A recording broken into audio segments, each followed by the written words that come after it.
Egunon guztioi. Monsieur Etxegaray, ongi etorri Ajuria Eneara. Merci beaucoup d'être venu à Gasteiz. C'est important de garder nos liens forts actuels. Etxegaray presidentea, elkarrekin egon ginen azkenengoan, aipatu nuen historia, kultura, hizkuntza, ohitura eta balio berak partekatzen ditugula. Eta hala da.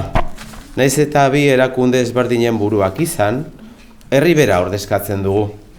Marra ikusezin batek erditik zatitzen duen herriaren parte gara. Errealitate honen aurrean, ezin dugu beste aldera batera begiratu. Gure betebeharra da gogor lan egitea. Muga batek ezin duelako sekula oztopoa izan. Ez behintzat normaltasun osoz erlazionatzen diren euskal herritarren artean. Alde batean zein bestean, bizi direnek ez dute artifizialki sortutako mugarik ikusten, besterik gabe gainditu egiten dute. Eta honela sortzen dituzte harremanak, bi erakundeok indartu eta erraztu behar ditugunak, eta gaurkoan ere horretan gaude. Izan ere, urteak daramatzagu elkarrekin bidea eraikitzen. Bi mugarri gogora ekarri nahiko nituzke. Lehena, 2017an sortutako Euskal Hirigune Elkargoa. Eskaera historiko baten aitorpen instituzionala izan zen, eta justizia inzitzaion aspaldiko aldarrikapen bati. Urte horretatik aurrera, Ipar Euskal Herriak kontzeptu kultural historiko hutsa izateari utzi zion, eta mugaz gaindiko politikek begirada berria irabazi zuten, mugaren bi aldetako erronkei modu bateratuan aurre egiteko aukerak zabalduz. Bigarrena, 2019an lehen memoranduna sinatu genuenean. Lankidetzarako harreman hori egituratzeko aukera ireki eta hauin bat esparru definitu genituen.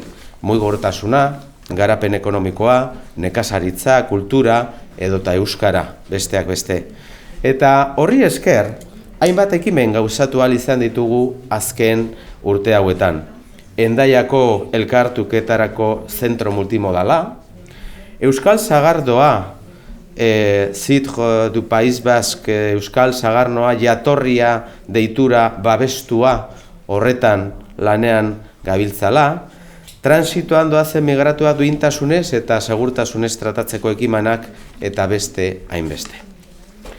Hoy damos un nuevo paso con la firma de este renovado memorándum de entendimiento.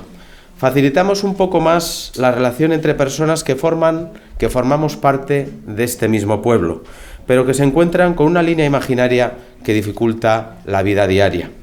Y tendemos nuevos puentes frente a barreras antiguas que no compartimos ni entendemos.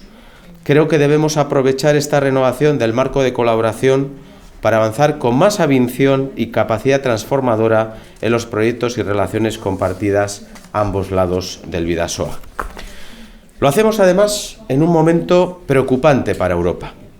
En estos tiempos de incertidumbre y sobre todo de creciente polarización política, en los que los discursos ultras y populistas solo tratan de dividir para debilitar el proyecto europeo, dos instituciones decidimos coger el camino contrario y fortalecer lo que nos une.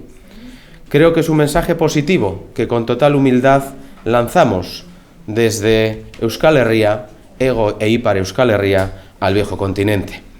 Además, las naciones y regiones que formamos parte del Atlántico reivindicamos también nuestro lugar en la construcción de un sueño que comenzó tras la Segunda Guerra Mundial y que hoy se ve amenazado. Queremos formar parte del desarrollo económico y social de Europa, reivindicando nuestras capacidades y defendiendo nuestros intereses compartidos, porque nuestro objetivo no es otro que trabajar por una Europa más cercana a sus ciudadanas y ciudadanos, una Europa que potencie sus valores fundacionales, sus valores democráticos.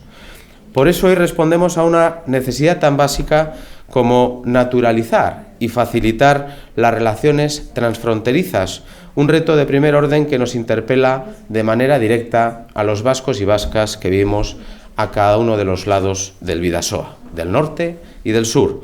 Lo hacemos a través de la cooperación estructurada contribuyendo a resolver obstáculos transfronterizos y mejorando la calidad de vida de las personas que viven especialmente cerca de la muga.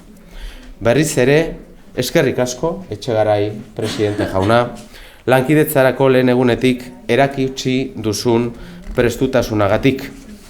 Seguro nago, elkarlanerako bide honi esker oztopoak pixkanaka gainditzen jarraituko dugula, orain arte egin dugun bezala. Mila esker benetan.